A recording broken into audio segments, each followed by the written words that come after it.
Bom, boa noite. Nós vamos continuar aqui a nossa proeza da semana passada, né? Alguns companheiros não estavam semana passada, mas às vezes acontece da gente continuar um mesmo versículo em mais de uma reunião. Né? O Wellington está vindo a primeira vez, por exemplo, né, Wellington? Em média, a gente estuda um versículo desse que está no quadro por reunião. Mas já aconteceu de nós estudarmos até 3 semanas seguidas um mesmo versículo. Analisava uma palavra numa semana, outra palavra em outra semana, porque é um estudo minucioso, né? O miudinho, esse nome carinhoso que a gente deu para essa modalidade de estudo do Evangelho, à luz da doutrina espírita, ele tem esse propósito de analisar na minúcia, né? No detalhe, palavra por palavra. O que nunca tinha acontecido aqui na reunião, e é a primeira vez que acontece, é da gente permanecer numa única palavra mais de uma semana. Isso nunca tinha acontecido. E está acontecendo essa semana. Viu, seu Carlos? Então, ineditamente, a gente está estudando pela segunda semana o mesmo versículo, mas com a mesma palavra. Qual que é a palavrinha que nós estamos estudando, analisando? Cruz. Então, uma palavra dentro de um versículo, ela não está isolada das demais. Ela está dentro de um contexto. Ela é o texto dentro de um pequeno contexto, que é o versículo. E esse versículo, por sua vez, também está dentro de um grande contexto. E qual que é o contexto em que esse versículo aparece? Perseguições. Hoje, o pessoal de casa não teve a possibilidade, né? De acompanhar, porque é o período que a gente está organizando a filmagem, mas nós cantamos aqui a música Revida, uma letra, a música talvez a mais recente da parceria do Gladstone Lage com o Tim. E essa música, ela é uma música muito especial para os nossos dias, porque ela fala justamente do processo de perseguição. É bom a gente lembrar esse conceito, viu, gente? Antes de avançar nesse versículo. A perseguição é um processo que começa por aí, de ódio gratuito. E é um pleonasmo mesmo, né? Chovendo molhado, porque todo ódio é gratuito.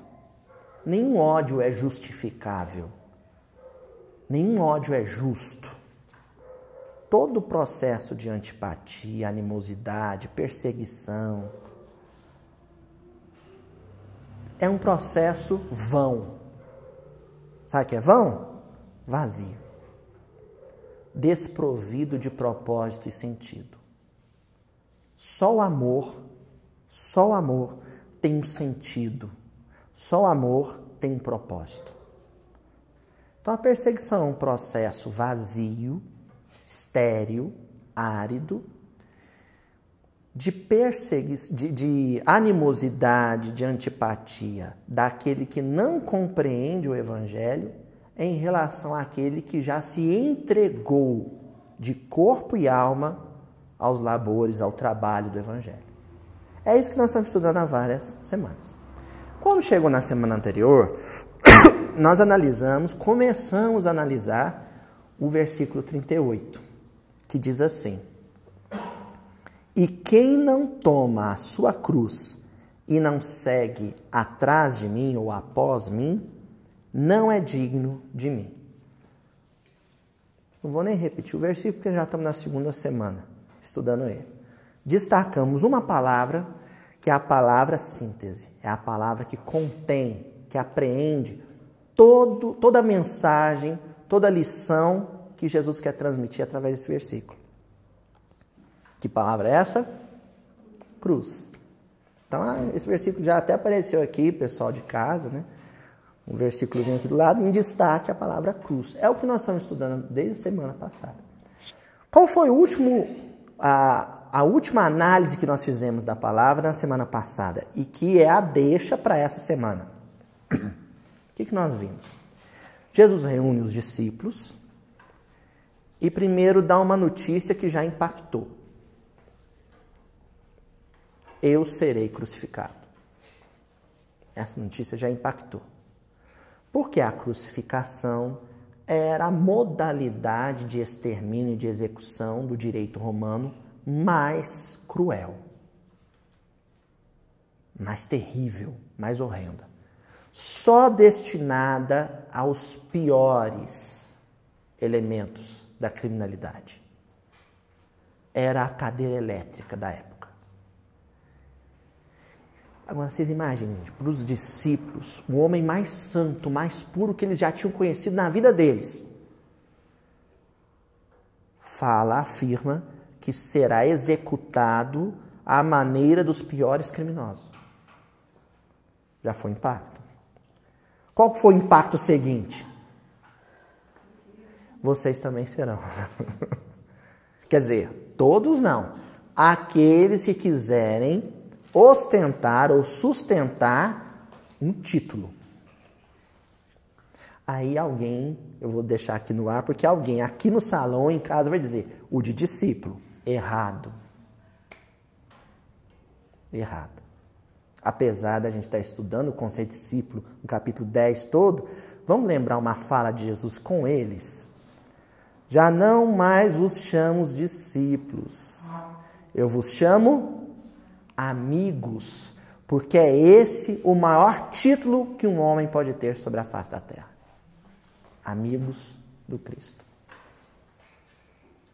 Amigo, companheiro, comi o mesmo pão. Então, quem continuasse sustentando na vida pública, no contexto do século I, Império Romano, dominando a Palestina, o Sinédrio como justiça local, quem naquele momento afirmasse, eu sou amigo do Cristo, padeceria um processo inevitável de perseguição, sujeito à pior forma de execução. Aí o que nós analisamos? Que esse processo de afirmação de uma amizade, de consolidação de uma amizade, de ostentação desse título forte e importante, que é o de amigo, ele segue 3 etapas, 3 momentos, 3 fases. No primeiro momento, é esse que nós acabamos de escrever, é a notícia. Eu vou ser crucificado e quem quiser manter essa amizade comigo, será também. É o primeiro momento. Mas ainda é discurso. Não existe nada de concreto ali, é profecia. O segundo momento, que já foi muito forte para esses companheiros, foi o da crucificação dele, Jesus. Na hora que eles viram Jesus sendo executado da maneira como havia sido profetizado, foi o segundo grande impacto. Opa! O papo é sério. O negócio é sério. E foi muito forte para ele, gente. Muito forte. Você perder a presença, né, de um amigo é um negócio muito forte para o coração. Não sei quando vai estar passando o vídeo, eu creio que para o início do ano que vem, né, Ju? De 2018. Mas hoje nós estamos gravando às vésperas do dia de finados, né, que se convencionou, né, de luto coletivo pelos mortos queridos ou os desencarnados queridos. Então, é um momento em que a gente lembra de um familiar, de um amigo que a gente ama, porque para o espírito, a morte do espírito não existe, mas a morte do corpo, sim. Então, a morte, a separação definitiva não existe, mas a distância existe. A distância existe. E essa distância dói. Então, a crucificação de Jesus para aquele grupo de amigos já foi um processo muito doloroso. Você assistir o seu melhor amigo ser executado. Mas a profecia falava de 2 momentos seguintes. Um, a crucificação do Cristo. E o terceiro momento? A crucificação dos amigos do Cristo. Então Pedro, vamos pegar ele como o exemplo mais comum, né? Pedro já teve um primeiro impacto quando Jesus anunciou a própria crucificação e a crucificação dos seus amigos. Um segundo impacto quando viu Jesus sendo crucificado. E nesse momento ele deu uma vacilada, hein? Ele deu uma boa vacilada. E o terceiro momento foi da crucificação dele próprio em Roma. E em honra a Jesus, ele só faz um último pedido como condenado. Ser crucificado de uma maneira diferente. Ele não se julgava digno de ser crucificado da maneira de Jesus. Não é isso, Carlos? Ele é crucificado como? De cabeça para baixo. Né? Isso, tá um conto lindo no Bert Campos que está no livro Antologia Mediúnica do Natal. Ele é crucificado de cabeça para baixo, mas é crucificado. Então essas três fases vai acontecer na vida de todos nós. Por isso que eu encerrei o estudo da semana passada com ela e inicio o de hoje. Uma palestra dessa, uma aula dessa, um estudo em grupo desse, né? Uma página de livro como essa que o Carlos mencionou, da Antologia Mediúnica, né? As passagens que ocorrem há 2000 anos no Paulo Estevam, são notícias. Jesus foi crucificado por amor à humanidade e aqueles que o amam serão crucificados por amor a ele. As formas de crucificação variam ao infinito. Aí vai da criatividade da crueldade humana. E a crueldade humana sabe ser criativa. Crucificação física, os martírios físicos, a violência, né, seu Daniel? A força bruta. A crucificação psicológica, a difamação, a calúnia, a palavra áspera. Nós somos sangrados pela estupidez de alguém que usa a palavra para ferir. O abandono é uma forma de crucificação. A incompreensão daqueles que nos deixam, falando sozinho. Paulo sofreu com isso em Atenas. Então, há várias maneiras de nós sofrermos por amor a um ideal, a uma causa, que é a vida de Jesus, a qual nós chamamos de Evangelho. Tá clara essa primeira fala? Nós todos passaremos por isso. Primeiro, a notícia. Segundo, nós vemos alguém que nós amamos e que na nossa vida é referência.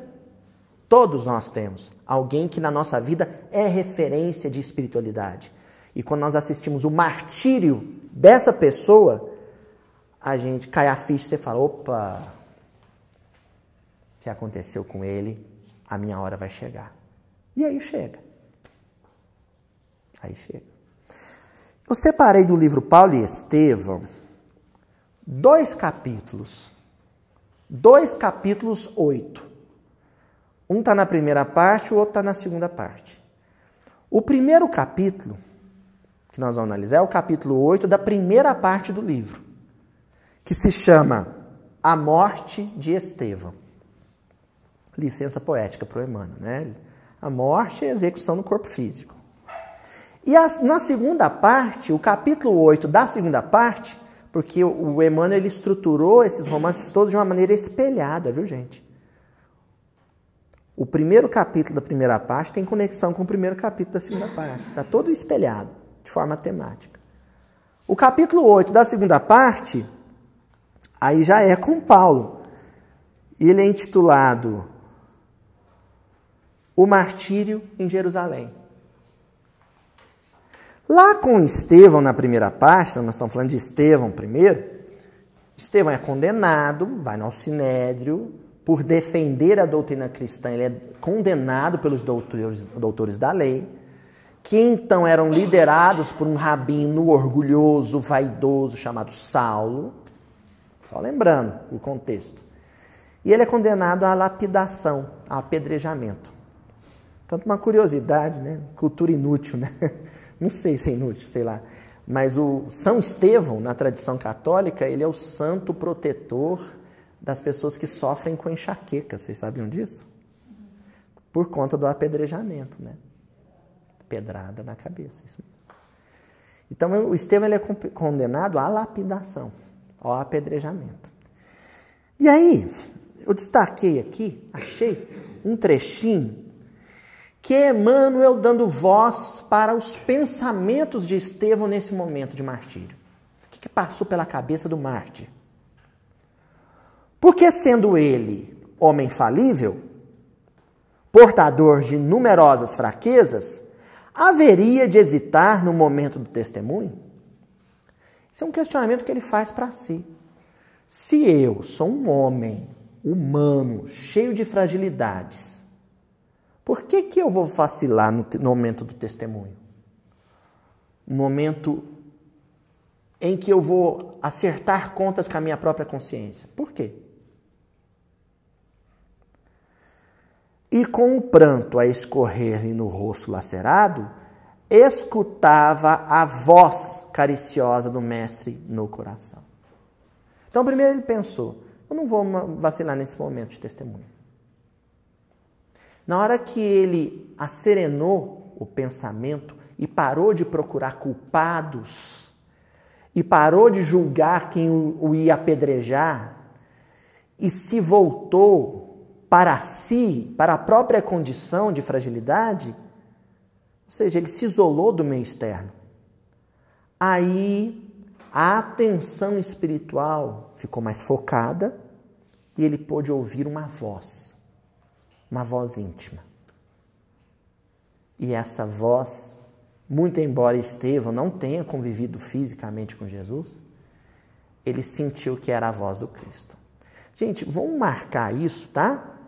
Por enquanto talvez não tenha muito sentido, mas sublinha aí na cabeça de vocês esse negócio de ouvir a voz, porque ali na frente no estudo eu vou voltar nisso várias vezes. Tá bom? Então ele ouviu uma voz. E o que dizia a voz? Todo aquele que desejar participar do meu reino, negue-se a si mesmo, tome sua cruz e siga os meus passos. Vocês conhecem isso de algum lugar? Olha, Estevão na hora do martírio acalmou, respirou. Gente, a histeria, pânico, só serve para complicar a nossa situação nas horas de tormento. Na hora de tormento é a hora que você tem que ficar calmo. Não é fácil? Não é fácil. Mas você respira fundo. Outro dia eu aprendi na televisão, não sei, dona Laurina, o pessoal da área de saúde aí me corrija, mas eu morro de medo de avião. E estava um psiquiatra na televisão ensinando como que você acalma na hora de uma turbulência, ensinando a respiração quadradinho. O seu Daniel já está rindo de mim. Você conta até 4, puxa no ar, 4 segura o ar, 4 solta o ar. Sabe como que é? Tudo de 4 segundos. Então você vai acerenando, o cérebro entende que está tudo ok. Eu acho. Eu não estou a fim de testar não, sabe, Renato? Então, na hora da perseguição familiar, que um familiar estiver tacando panela no chão, na hora que o chefe estiver dando soco na mesa, faz a respiração quadradinha, respira e começa a pensar em Jesus.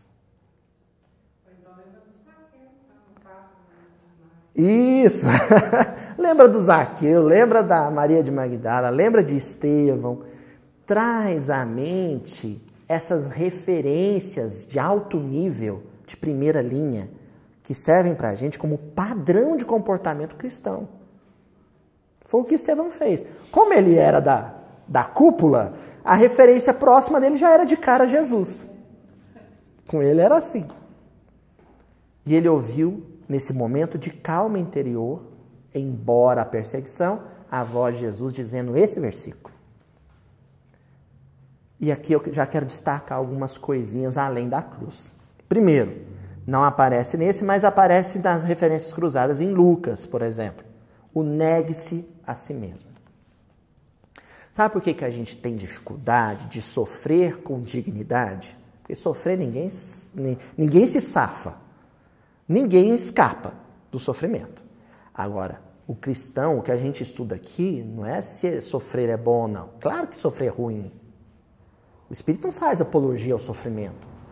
Agora, o que a gente estuda aqui é como sofrer com dignidade, com decência, com nobreza. Lógico, sofra com decência, com dignidade, com nobreza. com heroísmo, né? Morra com educação, isso mesmo. Então, sabe qual é o primeiro passo? Diminuir o ego. Diminuir o ego. O nosso ego, a importância que nós damos a nós mesmos, é um negócio tão monstruoso, tão gigantesco, que fica difícil de subir, de se elevar, de verticalizar. Então, sabe aqueles cofres? Um piano de cauda no ombro? É o ego. É a noção de importância dada a si mesmo. Negue-se a si mesmo é isso. Espera aí. Baixa sua bola. Curva a cerviz um pouco. Você não é o único que está sofrendo. Tem muita gente muito melhor que você passando maus pedaços. Aí você baixa sua bola. É o negue a si mesmo. Negar-se não tem nada a ver com desamor, com não amar a si. Negar-se é pôr o pé no chão, é ter noção de realidade. É ter noção de realidade. A aventura humana, a trajetória do homem, do berço até o túmulo, é uma experiência educativa para o espírito. E não existe processo educacional sem aferição de conhecimento. Professores, educadores daqui, de casa, tem como? Não existe processo educativo sem aferição de conhecimento, sem teste. Um momento de testemunho é um momento de teste. De você provar o que aprendeu. Entendeu, seu Murilo? É teste. E segue meus passos, né? E é algo que é recorrente, que a gente fica batendo nessa tecla. Eu tenho até medo de parecer desagradável, meio chato, de voltar na história do pé. Mas é aquelas chaves interpretativas, gente, que vêm e vão. E elas voltam na hora oportuna.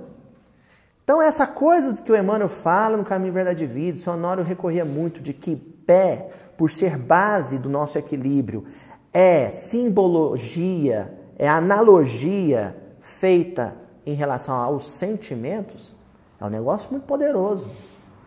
Pé simboliza, não é que simboliza, é a metáfora mais inteligente para sentimentos.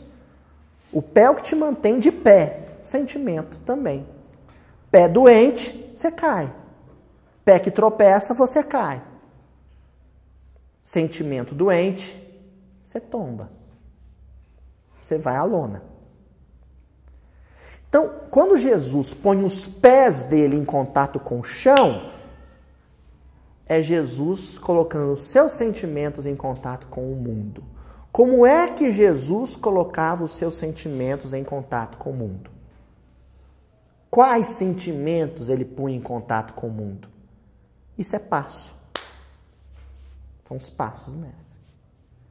Passo não é pé pisando o chão? Passo é sentimento entrando em contato com aquilo que é humano, com aquilo que é terra, que é planeta, que é orbe, que é matéria, que é encarnação. Seguir os passos de Jesus é usar esse padrão de comportamento dele, esse paradigma, esse modelo como referência para mim. Como Jesus entrava em relação com os seus familiares. Como Jesus se relacionava com a autoridade pública da época. Como Jesus se relacionava com os companheiros de tarefa. Como Jesus se relacionava com a questão da sobrevivência material. Como Jesus se relacionou com a dor. Como Jesus se relacionou com a morte. São os passos do mestre. Continua. O Emmanuel. Era preciso negar-se para aceitar o sacrifício proveitoso. Ao fim de todos os martírios, deveria encontrar o amor glorioso de Jesus, com a beleza da sua ternura imortal. amor glorioso. Porque a gente imagina uma morte por execução, como a gente imagina uma agressão sofrida no trânsito, como a gente imagina a hostilidade de um filho em família, como processos humilhantes, em que a gente é desvalorizado, em que a gente é jogado assim, sabe? No esterco do curral. A gente se acha assim. Ah, eu fui humilhado. Porque a nossa visão é egocêntrica. Como eu posso sofrer uma injustiça dessa maneira? Não suporto. Quem não suporta uma ofensa, quem não sabe resistir a uma ofensa, quem tomba o peso da ofensa, e aí eu estou falando de todos nós, é orgulhoso. É orgulhoso. O amor glorioso é aquele que não vê a ofensa, não vê a estupidez, a violência, a agressividade como uma forma de apequenamento da personalidade. Vê nisso troféu, glória. Estevão, no seu julgamento, levou um tapa na cara de Paulo de Tarso. No rosto, gente. Qualquer um de nós se sentiria profundamente humilhado. Ele, a princípio, sentiu. Depois ele lembrou de Jesus. Falou, não é vergonha levar um tapa na cara. É vergonha dar um tapa na cara. Não é humilhante ser ferido. É humilhante ferir. Não é humilhante ser roubado, é humilhante roubar. Como também não é humilhante não revidar. É humilhante revidar. Isso é vergonhoso. Perante as leis divinas. Então, quem leva um tapa na cara, enxuga a lágrima só, porque é um direito seu chorar, e não revida, e se mantém calmo, é um herói. É um lorde espiritual. É um lorde espiritual. Isso aqui, gente, foi a experiência de Estevão. Ele chega em Jerusalém, vindo de Corinto, já com a notícia de que um dia o Messias de Israel seria martirizado. Porque ele era alucinado com a literatura de Isaías. Isaías é o profeta que mais anunciou a crucificação de Jesus. Então ele já chega em Jerusalém sabendo que o Messias viria e sabendo como ele morreria. Aí, nas conversas com Pedro, Pedro dá uma notícia para ele. Fala, olha, ele já foi crucificado. É o segundo momento. Ele leva aquele impacto. Ele já foi crucificado. Então, primeira notícia, depois a crucificação concreta do Messias, agora o terceiro passo seria a crucificação dele próprio, que ele viveu no Sinédrio. Ele viveu esses momentos. E Paulo? Aí nós vamos lá para o capítulo 8 da segunda parte do livro Paulo e Estevão. Paulo é preso em Jerusalém, ele retorna a Jerusalém a pedido de Tiago, é preso em Jerusalém e vai ser julgado e condenado, a princípio condenado, no Sinédrio, no mesmo pátio onde ele havia condenado Estevão. No mesmo local. Em Jerusalém, o mestre divino padecer os martírios mais dolorosos. Ali mesmo, o generoso Gesiel se imolara por amor ao evangelho, sob os golpes e chufas da população. Sentiu-se então envergonhado pelo suplício infligido ao irmão de Abigail. Olha aqui que eu acabei de falar. Agora a vergonha para Paulo é ter ofendido, é ter magoado, é ter feito sofrer, oriundo de suas próprias iniciativas. Somente agora, atado ao poste do sacrifício, ele estava lá para ser flagelado, compreendia a extensão do sofrimento que o fanatismo e a ignorância causavam ao mundo e refletiu. Então, agora, vivendo o processo dele próprio, ele compreendia as etapas anteriores. Porque ele havia lido as profecias do Messias, não reconheciam em Jesus o Messias. Depois da visão de Damasco, ele reconhece que Jesus era o Messias e já se dá conta, nossa, ele já foi crucificado. E se dá conta também de que a referência moral para ele, o intermediário entre ele e o Cristo era Estevão, que também havia sido martirizado. Então Paulo ficou 30 anos aguardando o momento dele. Jesus sofreu, Estevão sofreu e eles eram puros, santos. Eu que carrego esse peso de ter feito sofrer, não vou sofrer? Claro que vou. O Mestre é o Salvador dos homens e aqui padeceu pela redenção das criaturas. Estevão era seu discípulo, devotado e amoroso, e aqui experimentou igualmente o suplício da morte. Jesus era o Filho de Deus, Gesiel era o seu apóstolo. E ele? O Emmanuel propõe o questionamento que passou pela cabeça de Paulo. E ele? Quem que ele era nessa história? Aí, gente, é onde a gente lê Paulo e Estevão, por isso que às vezes a gente fala que leu várias vezes, é para isso, é porque cada vez você pesca um peixe desse. Exatamente. Porque aí o que você faz? Você lê o Paulo e Estevão e fala, e eu? Entendeu, não, Joana? E eu? Quem que eu sou? Quem eu sou? Ou melhor, é na hora em que a gente que se ofende tanto quando alguém diz pra gente assim, quem você pensa que é? E a gente se ofende, né, Tatiana? A gente se magoa com isso. É onde a gente tem que criar coragem, valentia de fazer essa pergunta para si mesmo. Quem que eu penso que sou? Porque nós não admitimos o sofrimento. Porque a gente se acha mais do que verdadeiramente é.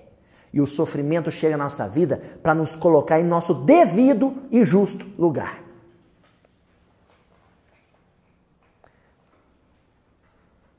Quando a gente está se achando um deusinho, minha mãe falava o galã da balachita, vocês lembram? O galã da balachita, a última bolachinha do pacote. Então, quando a gente está achando isso, vem as circunstâncias da vida ou alguém mais arrogante que a gente e puxa o nosso tapete. E a gente cai. E a gente cai para se lembrar que é humano. E quem é humano é frágil. E quem é humano e frágil precisa de um Deus. Precisa de um Deus. Não estava ali o passado a reclamar resgates dolorosos? Espera aí, eu estou aqui, não estou aqui de mártir, não. Estevão era mártir, eu não. Eu estou aqui para quitar um débito com a minha consciência. Não seria justo padecer muito pelo muito que martirizar os outros? Mas sabe o que acontece na hora que ele faz essa pergunta? Quando ele se faz a pergunta e começa a considerar que não é mártir, sabe o que ele se torna? Mártir. Porque quando você, sendo criminoso, jura que não fez coisa nenhuma, você é réu. Porque a maioria, é raro você ter um caso de réu confesso. A maioria vai jurar, alguns até para o próprio advogado, nessa, Daniel, que não fiz nada. E a gente é assim. A gente empresta e tem coragem de falar que não fez nada. Gente, ali você está nu. No momento de oração, você está nu. Ali não tem máscara. E você... Senhor, livrai-me do semelhante.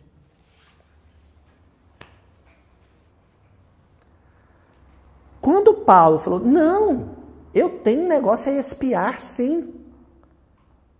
Nesse momento, ele se livrou dos seus pecados. Parece uma coisa, como caiu muito no lugar comum e virou um pieguismo religioso, essa coisa, arrependa-te de seus pecados, arrependo. Né? Ficou uma coisa banal, a gente banalizou esse processo. A gente perdeu essa origem pura do processo de redenção, que é a confissão do próprio crime. É um gesto de nobreza. E Paulo teve isso.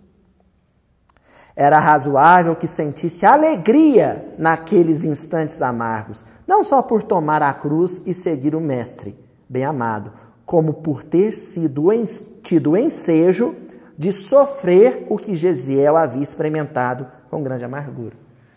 Então ele falou assim, não, espera aí, que essa circunstância aqui, tenho que editar, né? Matar 2 coelhos com uma cajadada só. Barba, bigode, cabelo. Ele falou, não, espera aí, eu afirmo a minha fé perante esses homens e divulgo o evangelho, a essência do evangelho, que é o sacrifício por amor, de uma maneira concreta e limpo a minha barra, limpo a minha consciência com o crime que eu cometi no passado. É a oportunidade, não vou perder essa oportunidade. Aí ficou alegre. Para o mundo, coisa de doido. Quem que se sente feliz no momento de flagelo? Isso que é loucura para os homens, a gente chama de um outro nível de consciência. É a consciência pisando um outro piso, um outro patamar de lucidez, de clarividência. É o que Paulo começou a viver aqui. E aí, nós vamos voltar para o estudo da semana passada. Vocês se lembram que eu falei que cruz, a gente não sabe. A gente sabe em grego, o original desse versículo era stauros, em grego, mas como Jesus pronunciou isso em aramaico, nós não sabemos. Dá para chutar 2 possibilidades. A semana passada a gente viu a possibilidade de que talvez, quem sabe, Jesus tenha usado o hebraico com seu correspondente aramaico, tzlav, que quer dizer cruz, cruz mesmo, o instrumento de flagelo, a madeirinha lá cruzada, que hoje a gente põe na parede para enfeitar a casa, mas na época de Jesus era a cadeira elétrica. Vocês imaginem, colocar uma cadeira elétrica para enfeitar a parede. Mas Jesus, o que ele fez, que a gente disse semana passada? Ele ressignificou aquilo. Deu um outro significado para aquilo. É o tzlav. Mas eu falei para vocês também que existe uma outra possibilidade, uma outra referência, que era comum, bem comum no Velho Testamento. No Velho Testamento, você não vai encontrar tzlav. A palavra que você vai encontrar é etz. E etz é uma palavra que pode significar muitas coisas, mas todas elas num campo semântico ligado à madeira. Etz é árvore. Mas tudo que se faz com árvore pode ser chamado de etz. Então seria o madeiro. Uma expressão que vocês já viram em outros lugares. O madeiro infamante. O madeiro de martírio. Etz. Então, por exemplo, quando a gente vai em Deuteronômio, capítulo 21, versículo 22 e 23, a gente vai encontrar lá, é lógico, lembrando que Deuteronômio, esse trecho, é a legislação da época humana sendo introduzida, inserida dentro do texto divino, da revelação. Então isso aqui, gente, isso aqui não é revelação, isso aqui não desceu do alto, isso é coisa de homem da época, tá? E Moisés dizendo, ó, se alguém cometer tal crime, é um pecado de morte, pode ser executado de tal maneira. Não existia na cultura hebraica oriental a cruzinha romana feita, mas existia uma forma de execução análoga, o madeiro deles, que era um tronco de árvore, amarrava o sujeito lá e deixava ele para os abutres comerem. Então lá diz assim, quando também alguém houver pecado digno de juízo de morte e for morto e pendurares no madeiro, em hebraico, o que aparece? Etz. O seu cadáver não permanecerá no madeiro. Você deverá ser retirado. Madeiro, etz. Tronco da árvore, amarrava o sujeito lá para ele sofrer. Aí vocês vão falar assim, Luiz, mas não usava eslavo, usava madeiro, etz. E Jesus usou essa expressão, então? Usou. Mas de uma maneira tão inteligente. Se Jesus usou etz para se referir à cruz, madeiro, ele usou uma jogada, fez uso de uma jogada linguística genial. Sabe por quê? Etz pode significar o instrumento de martírio, o madeiro, mas também significa árvore. E nesse caso, ele está pegando a mente de quem for um pouco mais sagaz, mais perspicaz, mais safo, sabe? Mais pega as coisas no ar, pegou a mente desse sujeito e projetou ela lá para o livro Gênesis. Querem ver uma coisa? Gênesis, capítulo 8, versículo 9. E o Senhor Deus fez brotar da terra toda árvore agradável à vista e boa para a comida, e a árvore da vida no meio do jardim. Aí você pega o texto em hebraico, qual é a palavra para árvore da vida? Etz. Árvore da vida. Luiz, ainda não entendi a árvore da vida. Árvore é um negócio que brota do solo, que começa a se desenvolver no solo, que está presa ao solo, mas que sempre se movimenta rumando, apontando para o céu. Movimento vertical. A árvore é a metáfora mais bem sucedida para o processo de desenvolvimento do espírito humano. É no chão do mundo que a gente se desenvolve, mas sempre apontando, rumando para o céu. E o céu é o lugar simbólico onde habita a santidade de Deus. Então, o nosso evoluir, o nosso desenvolver-se é um eterno aproximar-se de Deus. Aí lá em Êxodo, a tal árvore volta de novo, aparece de novo em Êxodo. Lá em Êxodo, capítulo 3, versículo de 1 a 4. Vão lembrar onde? E apacentava Moisés o rebanho de Jetro, era o sogro dele, sacerdote em Midian, e levou o rebanho atrás do deserto e chegou ao monte de Deus, a Horebe, no Sinai. Ele pegou o rebanhozinho dele e começou a subir. Subir, verticalização, morro alto. Começou a ir para o monte. Essa coisa de monte na Bíblia, gente, isso é constante. Monte da Beatitude, Monte Sião, Sinai, Tabor. Monte é o homem se movimentando na direção, no sentido de Deus, buscando Deus. O homem sobe o tanto que consegue e Deus, por amor e caridade, desce outro tanto. Agora, o homem tem que subir um pouquinho. O homem tem que se movimentar um tanto. E Moisés faz isso. Quando chega lá, no máximo que ele conseguia, no topo do monte, apareceu-lhe um anjo do Senhor em uma chama de fogo, do meio de uma sarça. A sarça é a acácia do Oriente Médio. A acácia é uma árvore. Uma árvore em chamas. Isso é poesia, gente. Pelo amor de Deus. Aí tem uns bobão que vai lá tentar achar os vestígios da sarça para ver se a Bíblia está falando. Isso é poesia. Sabe? Isso é literatura de alto nível. Você tem que ler como quem leu Vinícius de Moraes. Ficar procurando a sarça lá é que nem procurar o carteiro da morte do carteiro do Drummond, sabe? Será que existiu mesmo? Isso é poesia. Uma árvore incandescente, inflamada, em chamas. E olhou, e eis que a sarça ardia no fogo, e a sarça não se consumia. Um fogo que não se extinguia, que não acabava. Continuava queimando, queimando, queimando, queimando.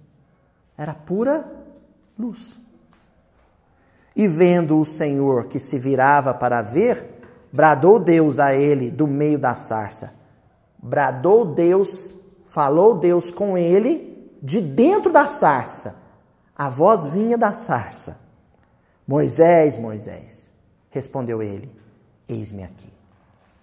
Pausa. A nossa intimidade é um grande jardim. A nossa intimidade, e a intimidade é um jardim secreto, é um Éden mesmo. Porque ali é você e Deus, tal qual Adão e Deus.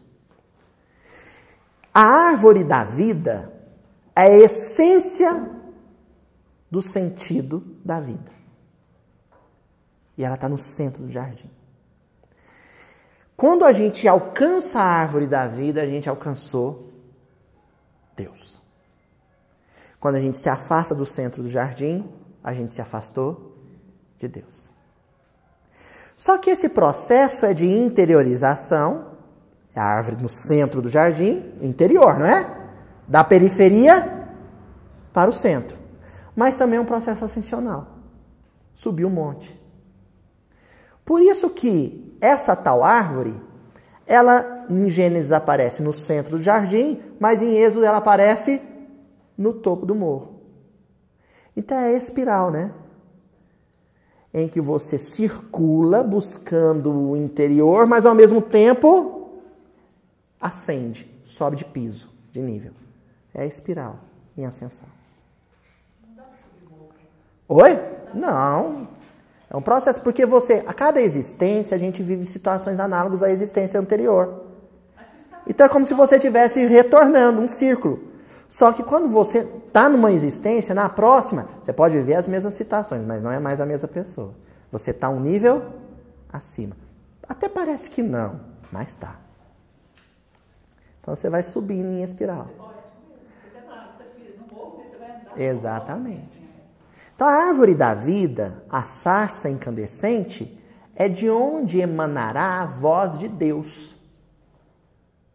Quando Jesus pega e diz o seguinte: a cruz onde eu serei crucificado é um madeiro, é uma árvore, sob o morro, porque ele é crucificado sob o Gólgota, ele está dizendo, a minha crucificação é a síntese histórica, emblemática de um processo que cada um vai viver intimamente. Existe um Cristo crucificado dentro de nós. Existe uma árvore da vida dentro de nós. Existe uma sarça incandescente dentro de nós. E para resumir tudo isso, existe a possibilidade, o potencial de se sacrificar por amor dentro de nós. A gente só precisa buscar isso dentro de nós. É como se eu perguntasse para Elaine, Elaine, você é capaz de se sacrificar por amor a um semelhante? Aí você vai dizer o seguinte, Aloysio, você dá um tempo para eu encontrar a árvore da vida dentro de mim? De eu encontrar esse potencial dentro de mim? Essa possibilidade dentro de mim? Quem responde de cara está mentindo. Não é, Zé Daniel? Isso não é um negócio que você responde assim. Eu sou capaz de me sacrificar por um filho? Aí você tem que complicar essa pergunta. Sabe como? Dizendo assim, quanto?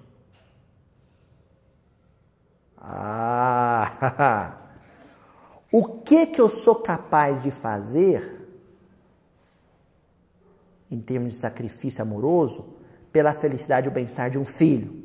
Quem disser assim, eu morro por ele? Isso é o mais fácil, gente. Você sabe o quanto? Pouco. Eu entro na frente de um assaltante, levo um tiro por meu filho. Então, você sabe, se o máximo que você consegue é isso, é muito pouco. Porque morrer por um filho é fácil. Viver por um filho em situações difíceis para você é desafiador. Aí, se você vive esse processo e fala, eu fui capaz de viver por amor a esse filho, numa situação desafiadora para mim, eu encontrei a árvore da vida em chamas dentro de mim. E de dentro dela veio a voz de Deus dizendo: Adelmo, Adelmo. E o Senhor responde: eis-me aqui, estou onde o Senhor me situou, onde o Senhor me colocou, e daqui eu só saio vitorioso. Isso é a árvore da vida. Foi o que Jesus fez. Foi o que Jesus fez. A crucificação é um paradigma para todos nós. Bom, aí eu encontrei uma história muito bonita que está no livro Cartas e Crônicas, de Humberto Campos. Vou falar o contexto e vou pegar alguns trechinhos do texto aqui, que se chama O Caminho do Reino. Um texto do irmão X. Quando Jesus entrou em Jerusalém no domingo de Ramos, que a gente chama de domingo de Ramos, né? Como é que foi a entrada de Jesus ali, gente? Popstar, né? Pessoal, né? Com camiseta, sou mais Jesus, né? Uma coisa assim, né? Uns vendendo boné, Jesus é massa, né? As coisas assim. E todo mundo sacudindo raminhos e batendo: mestre, Senhor, é o rei, é o rei, é o rei. Mas receberam Jesus tão bem que um tal de Arão, um curtidor de couro, tinha grana, chamou Jesus para jantar. Falou: o senhor pode levar esse passa-fome que anda com o senhor tudo. Na faixa, BL, boca livre. E Jesus foi para a casa desse Arão e aquele jantar cheio de gente. E Jesus ali, né? Eu sei o que me aguarda. Eu sei o que me espera. Dentre a multidão que estava ali na casa do Arão, tinha um velhinho chamado Zacarias. Um velhinho, cabelos brancos, um senhor chamado Zacarias. E ele prestando atenção em Jesus, na hora em que Jesus dizia o seguinte: quando atingirmos coletivamente o reino dos céus, ninguém mais nascerá sob qualquer sinal de separação ou discórdia, porque a humanidade se regerá pelos ideais e interesses de um mundo só. Gente, para um velhinho que já tinha visto tanta humilhação, romano batendo em judeu brigando com o samaritano, sabe? Todo mundo achincalhando leproso. Esse velhinho falou assim: nossa senhora, mas esse mundo que ele está descrevendo, esse reino, é um lugar perfeito. Eu não sei quanto tempo eu tenho de vida mais não, mas é lá que eu quero ficar. É lá, para lá que eu vou. Para vocês, eu não sei o quanto vocês percebem a concretude que essa fala de Jesus teve para ele. A gente já consegue perceber o sentido abstrato da fala, mas ele não. Quando Jesus falou um reino, ele imaginou um local mesmo, uma ilha, um vale, sabe? Uma praia, um lugar físico, onde os homens se olhavam como irmãos. Senhor, disse o Zacarias, vim de Jericó para o culto às tradições de nossos antepassados. Todavia, acima de tudo, aspirava a encontrar-te e ouvir-te. Envelheci arando a gleba e sonhando com a paz. Tenho vivido nos princípios de Moisés e, no entanto, do fundo da minha alma, quero chegar ao reino de Deus e do que fazes mensageiros nos tempos novos. O Senhor me fala onde é que eu vou para lá. O Senhor fala o que é, eu vendo minhas coisas, compro a passagem, eu já estou lá. Olha, né? Santa ingenuidade, né? Qual é, porém, Senhor, o caminho para o reino de Deus? O Senhor fala assim, pega a 262, vai até Belo Horizonte, cai. Como é que é? Pega o trevinho aqui, cai na Anhanguera, vai a Dom Pedro, como é que é? Qual a rota? Se jogar no Google Maps, vem. Como que é essa história? Aí Jesus olhou para ele e disse: Ah, Zacarias, a estrada para o reino de Deus é uma longa subida. Na hora que Jesus ia continuar dizendo onde ficava a tal da longa subida, o pessoal já chegou: é Jesus, Jesus, é Jesus, e rodearam, e Zacarias não pôde escutar o resto da fala de Jesus. Ele ficou injuriado, eles já levaram Jesus para fora da casa, Jesus já saiu curando gente, e ele não escutou. Ele foi para casa, mas triste. Ele ia falar se era o Morro da Onça lá em Uberaba, se era das 7 voltas, se era o Morro Alto lá do Cerco. Que ladeira que é essa? Ele só falou uma longa subida. Aqui em Jerusalém só tem longa subida, mas qual? Qual? E ele foi para casa, passou 1 dia, 2 dias, 3 dias. Chegou a notícia na casa dele de que Jesus tinha sido preso. Ele falou: não, ele não vai morrer sem me falar, não. Eu vou atrás dele, ele vai ter que me dizer. E ele foi atrás e pergunta daqui, pergunta dali. Já começaram a levar ele porque ele vai ser crucificado. Ele falou: Nossa Senhora, tem que alcançar. Quando ele alcançou a multidão na Via Crucis, e Jesus no meio da multidão carregando a cruz, ele foi, mesmo velhinho, entrando no meio do povo, sabe, vó? Entrando ali no meio do povo, chegou e deu de cara com Jesus na hora em que Jesus tombava uma das vezes com o madeiro. A Slav. Jesus tombou. E aí, quando ele viu a cena, ele perdeu a vontade de perguntar. Ele só conseguiu dizer: Senhor, Senhor, em lágrimas. Quando Jesus viu ele, Jesus levantou a cruz. Com uma das mãos acariciou o rosto de Zacarias. Jesus olhou para as pedras do caminho, olhou para a poeira, olhou para a multidão que cuspia no rosto dele e disse: Sim, Zacarias, os que quiserem alcançar o reino de Deus subirão ladeira escabrosa. E olhou para o Gólgota, para o Calvário.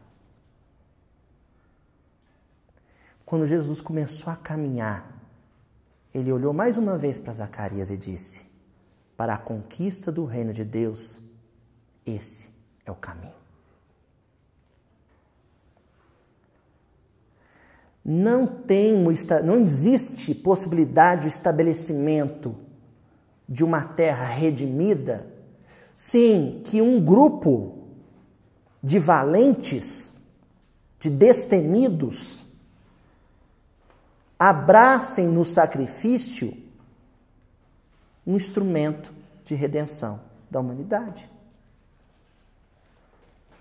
Pai que não sofre pela felicidade do filho, não educa o filho. Esposa que não sofre pelo aperfeiçoamento do esposo, não educa o esposo. A mesma coisa a esposa. O esposo em relação à esposa. A mesma coisa o professor em relação ao aluno. Igualmente, avós em relação a netos. Espírito de sacrifício. Parar de ver no sofrimento uma injustiça. E mesmo quando for injustiça, claro, se eu trabalhei, comprei meu carro é roubado, isso é uma injustiça. Mesmo quando for injustiça, você lamentar a injustiça, mas não amaldiçoar o injusto. Não odiar o injusto. Sofrer com proveito, abraçar a cruz, negar a si mesmo e seguir os passos do Mestre e subir a ladeira é sofrer amando. É sofrer amando. Curiosamente, tem um poema da Maria Dolores que se chama A Subida. A Subida. É um poema longo. Eu não tinha como trazer o poema todo. Eu trouxe um pedaço, mas um pedaço, ó, gente, é um docinho de coco. Eu não gosto muito de coco, não, mas é um brigadeirinho, sabe? Olha que coisa linda. É a história também de um homem como Zacarias que entendeu, caiu a ficha de que é um processo de ascensão, mas não é um processo de ascensão desprovido, isento de dor. Isso não existe. Isso é ingenuidade, é infantilidade. Achar que você vive sem sofrer. É falta de maturidade psicológica. Isso eu ouvi de vários psicólogos. Achar que a vida é uma festa, que a gente está aqui numa férias, isso é falta de maturidade psicológica. Um crianção, um adulto que vive assim é um crianção. E esse sujeito aqui, desse poema da Maria Dolores, era um sujeito maduro, que entendeu. E ela diz assim, apesar de todo o sofrimento, no entanto, ele subia, trazia o Cristo em luz na própria mente, não tinha acessos de melancolia, e sim uma alegria diferente. Mas chorava por vezes de cansaço, ao sentir sob os pés o rigor dos espinhos. Refazia-se, vendo o azul do imenso espaço. E ouvindo a voz do céu na voz dos passarinhos, alcançando, porém, o cimo da montanha, notava-se-lhe os pés rasgados e sangrentos e o corpo lacerado de atrozes sofrimentos. Mesmo assim, agradeceu ao Cristo amado a viagem temível para atingir o topo de alto nível. Chegando ali, porém, vê com assombro e atenção que a terra já não tem com ele ou sobre ele o poder de atração. Respirando feliz a paz da natureza, reconhece que o tronco vertical do grande lenho transformara-se em delicado engenho e que os braços da cruz eram asas de luz. Tentou andar, mas sem querer, na alegria sublime que o invade, o homem que seguira os passos do Senhor planou além, no além, buscando a imensidade, inflamado de amor. Eu tenho certeza que a Maria Dolores está fazendo referência à sarça ardente, a árvore da vida. Inflamado de amor. Um homem que ama e não teme o sofrimento em prol da felicidade do seu semelhante é um homem em chamas que não se consome. É luz andando no meio da multidão. É uma árvore erguida por amor, apontando o céu. Gente, minha amiga Candice Quinter achou uma pérola lá na Revista Espírita, Carlão, de 1862. Um texto do Lamennais. Está numa parte, numa seção da revista que se chama Meditações Filosóficas e Religiosas ditadas pelo Espírito Lamennais. Lamennais, perdão. E o texto se chama A Cruz. Oportuno, né? Eu separei só 2 tópicos desse texto que eu achei genial. O primeiro diz assim: em meio às revoluções humanas, em meio a todos os distúrbios, a todos os desencadeamentos do pensamento, eleva-se uma cruz alta e simples, fixada num altar de pedra. Então, quando você pega o desfile de fatos históricos e personagens históricos, pensadores, estrategos, generais, reis, juristas, no meio disso tudo tem um carpinteiro pescador que morreu como um criminoso. Em tese, não teria razão para esse homem figurar entre os grandes da história. Teria? Um operário camponês de uma província pobre que morreu como bandido? Não teria por que ele se figurar entre Napoleão, Júlio César, Henrique VIII. Não teria por quê.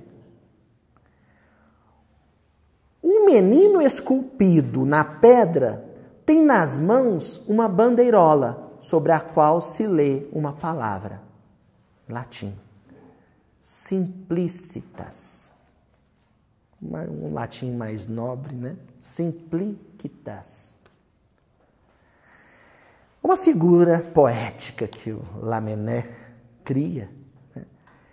De uma criança, a figura da pureza, segurando um estandartezinho que traz uma insígnia em latim. Simplicitas. Simplicidade. Sabe o que fez Jesus com essa vida trivial que ele teve? Se destacar entre todos? Não foi fazer leproso curar, paralítico andar, cegos enxergar, não foi. Foi a simplicidade. A simplicidade. E aí, que coisa linda que ele vai dizer, ó. Ela, a palavra, é todo o evangelho, toda a explicação do cristianismo. A palavra simplicidade condensa tudo o que há de essencial no cristianismo e no evangelho. Simplicidade. E simplicidade, gente, é o contrário de complexidade. O orgulhoso complica tudo. Tudo torna complexo. O orgulhoso torna uma profissão complexa, um casamento complexo, a maternidade complexa, a tarefa cristã complexa.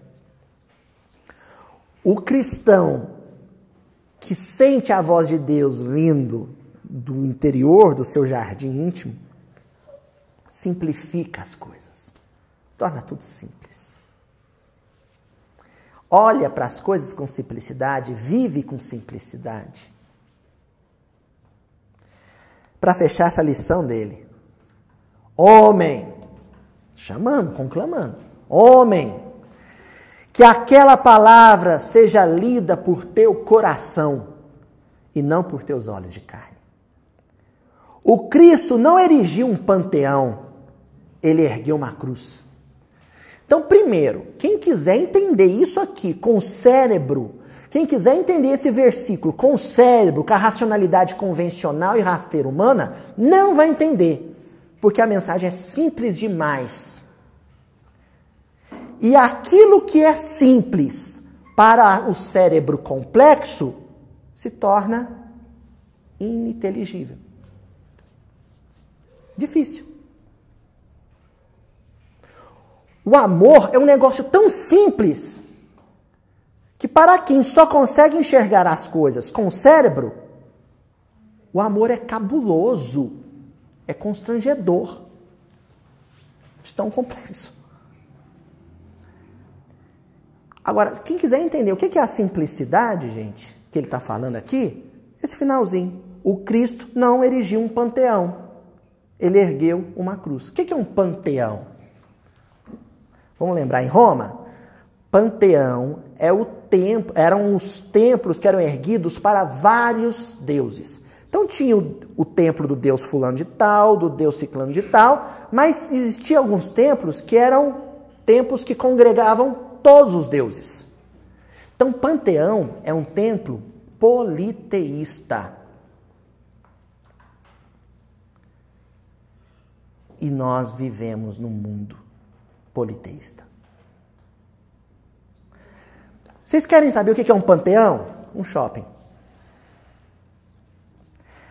Ali, quem cultua roupa, tá lá.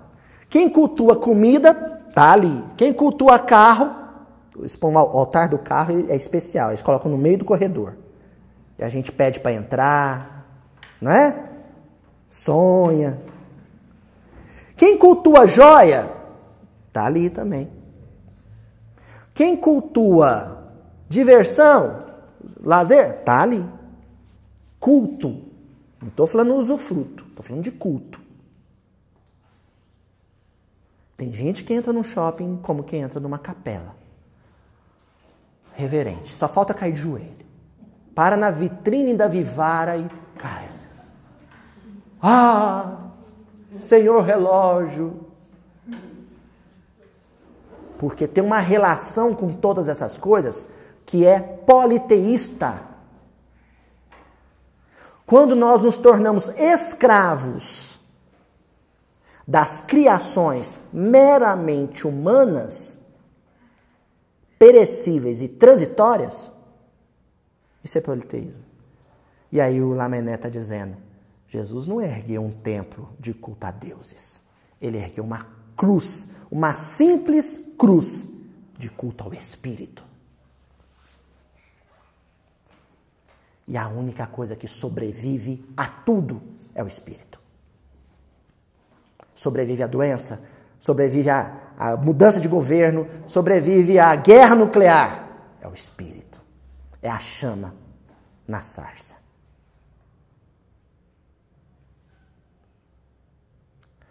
A única possibilidade de eu abraçar o sofrimento com essa dignidade, com essa elegância, com essa nobreza, com esse heroísmo, é quando eu abandonar este culto a bezerros de ouro. Quanto tempo demorar isso? Eu costumo dizer assim, que às vezes 1, 2 existências para quebrar um bezerro, mas são tantos. Né? São tantos, tantos e tantos. Mas no final das contas não vai sobrar um de pé.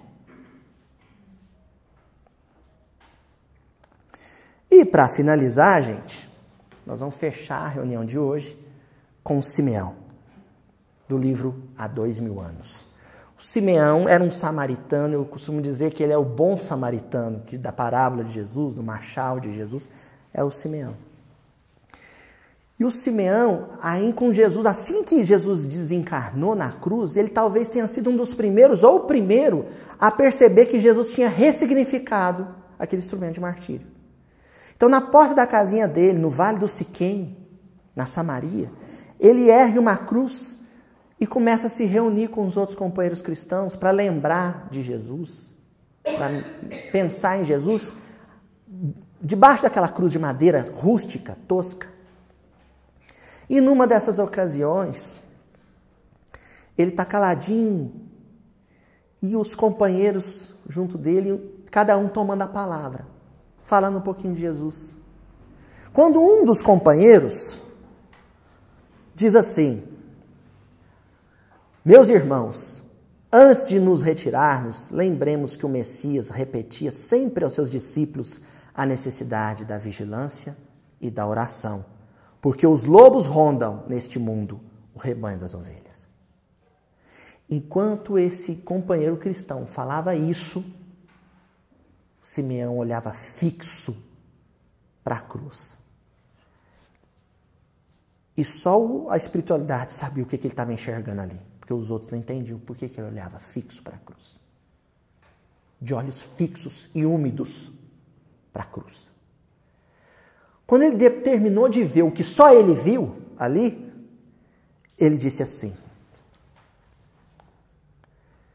vejo com a minha vista espiritual que a nossa cruz está hoje iluminada, anunciando talvez o glorioso minuto dos nossos sacrifícios. Glorioso minuto, sabe por quê, gente? O momento de martírio maior nas nossas vidas, às vezes vai durar, sabe quanto tempo? 1 minuto. Pode ser a visão da morte de um filho. Em 1 minuto. E esse momento, se vivido com Cristo, será um minuto mais glorioso da nossa trajetória espiritual. Meus pobres olhos se enchem de pranto, porque entre as claridades do madeiro, ouço uma voz suave. Gente, isso aqui é sarça ardente, isso é Êxodo. Na claridade do madeiro, na claridade da árvore, na chama da árvore, dela eu ouço uma voz suave, exclamando: Simeão, ensina ao teu rebanho a lição da renúncia e da humildade, com o exemplo da tua dedicação e do teu próprio sacrifício. Renúncia, negar a si. Humildade, seguir os passos. Humildade e obediência. É mirar os pés de Jesus e da maneira como ele pisar o mundo, tocar o chão, é como eu vou pisar, tocar o chão.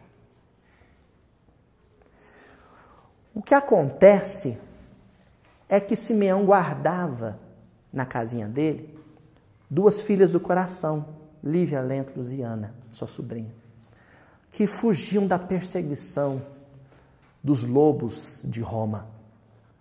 Ele as escondia ali. De repente, aparece ali a figura do Sulpício Tarquínios, um oficial romano, com seus soldados, perguntando sobre as moças. Ele não podia entregá-las. E aí ele percebeu que tinha chegado para ele a hora de sofrer por amor a um semelhante. Então ele disse, olha, só Deus sabe onde elas estão. Ou melhor, perdão, ele diz isso. Deus sabe onde elas estão. Ele estava mentindo, mas também não estava dizendo o que os romanos queriam dizer. E ele repetia isso. Deus sabe onde elas estão. O oficial romano fica tão enfurecido, lobo, que pega Simeão, a ovelha, e amarra na cruz de madeira, e começa a flagelá-lo. E martirizá-lo tanto, que chega um momento extremo, que ele fala para o Simeão, olha, se você não confessar agora, eu vou te matar. E o Simeão diz para ele, já fraco, de tanto apanhar, o cristão deve morrer com Jesus pelo bem e pela verdade. E aqui eu ousaria acrescentar, depois desse estudo, o cristão também deve viver por Jesus, com Jesus, pelo bem e pela verdade. Porque a morte física é um fenômeno da vida, que é algo muito maior. A verdade doeu tanto na consciência do Sulpício Tarquínios, que ele, enfurecido, pegou uma espada, varou o peito do Simeão e depois começou a golpear o corpo do Simeão, já desencarnado, com a espada. Foram tantos golpes com a espada e com tanta força, que sem perceber ele foi lenhando a cruz. E em dado momento a cruz tombou e abriu o crânio dele, o malfeitor. Morreu ali. O algoz e o mártir. A morte, a mesma. Sangue, também. Mas é a condição espiritual em que cada um deixou o seu corpo. Morrer, todo mundo vai morrer. Só o que a gente pode é escolher como, em que condição eu vou chegar no mundo espiritual. Só isso. Tá bom? A gente deixa aqui essa mensagem da cruz, né? E peço a Jesus que ajude cada um a seguir os seus passos e negar a si mesmo. Né? Até a semana que vem, gente.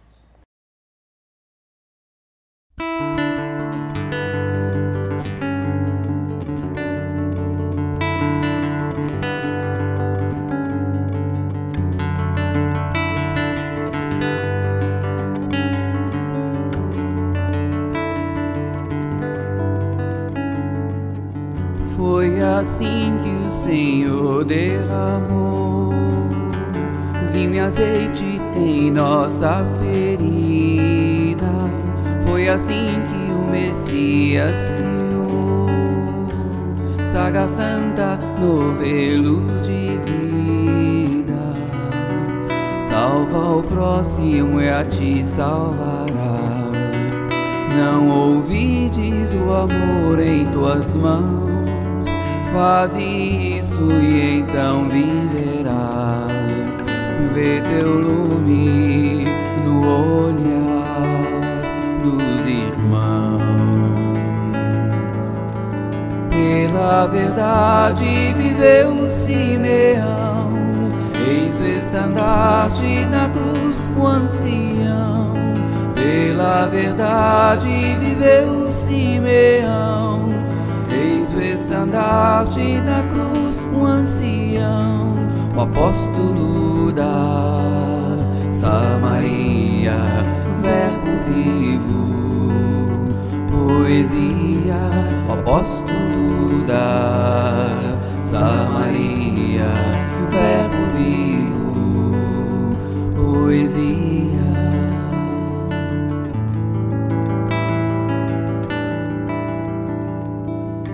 Foi assim que o Senhor semeou grão sagrado em solo profano. Foi assim que Jesus nos legou a bondade de um samaritano. Pulsa o conto, conta o marchal, fez-se um mártir em honra do bem, seu madeiro ferindo o mal, como arado a cortar o Siquém. Pela verdade viveu Simeão, eis o estandarte na cruz, o ancião. Pela verdade viveu Simeão, eis o estandarte na cruz, o ancião. O apóstolo da Samaria, verbo vivo, poesia. O apóstolo da Samaria, verbo vivo, poesia. O apóstolo da Samaria, verbo vivo, poesia. Samaria, poesia.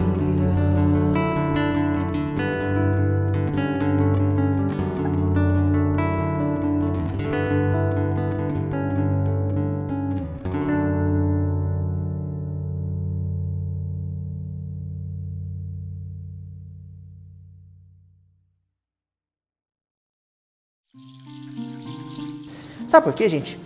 Quando o Emmanuel diz que o amor de Jesus nos constrange, ele está dizendo que a crucificação se torna um paradigma tão forte para a gente que todas as vezes que a gente vai realizar uma vontade pessoal, a gente se lembra que Jesus só realizou a vontade divina.